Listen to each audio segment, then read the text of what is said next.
Hi there, my name is Matthew. I used to be part of UFM working with international students in Bulgaria. I've been asked today to look at why you would consider doing international ministry somewhere abroad. And I think it's really easy as Christians to just be like, oh, international ministry, of course that's important because we're Christians, but we should spread God's word everywhere we go. And it's easy to think of it like that, but I think there's so much more to international ministry than just doing it out of a sense of obligation or duty. I learned that firsthand when I was a student in the University of Portsmouth, where I was part of the Christian Union there. And there I was just really challenged by the Christian Union to not see evangelism as some sort of dull chore, a box that I had to tick as a Christian. And as a result, I was going out telling my friends and complete strangers at university about Jesus, not because it was something that I felt forced to do, but because I realized I had this amazing good news to share with people. And I think an analogy that I've heard is that when we share the gospel, we are sharing it not as people at this high-class banquet looking down on the puny peasants, but actually we are all beggars who have just stumbled upon this free gift of this amazing feast, and we are inviting other beggars to join us. And I think that was the heart that really got me passionate about student ministry. And after I graduated, I worked as a relay worker with an organization called UCCF. And then before going to Bulgaria to do a year of ministry there.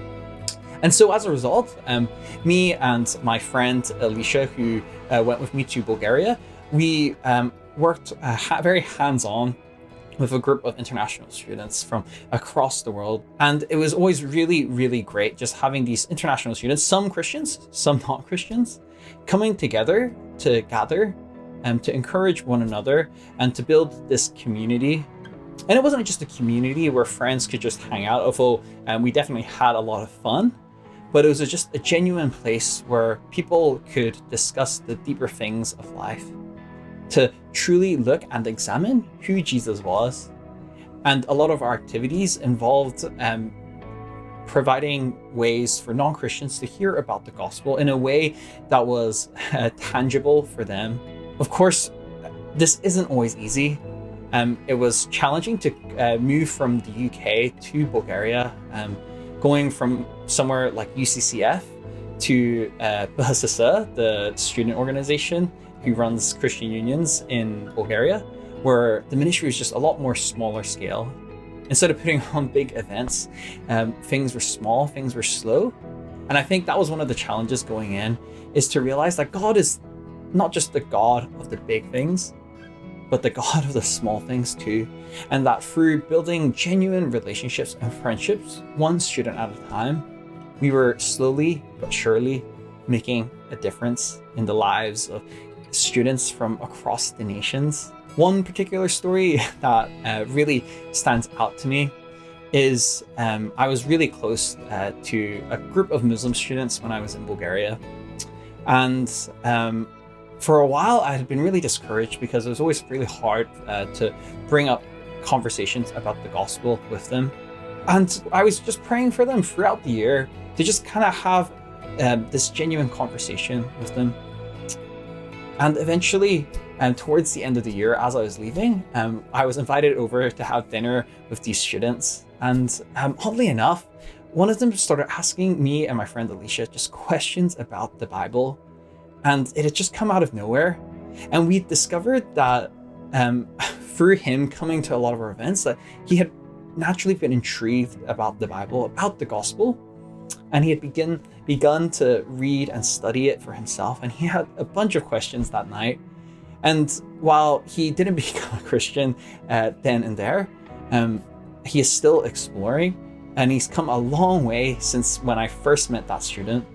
And it was just such a great encouragement to me that actually, though we might not always see the fruits immediately, especially when it's doing international ministry abroad, that God is still moving, God is still working behind the scenes. So you might be sitting there and thinking, well, that's great, Matthew. That's so encouraging. Good for you.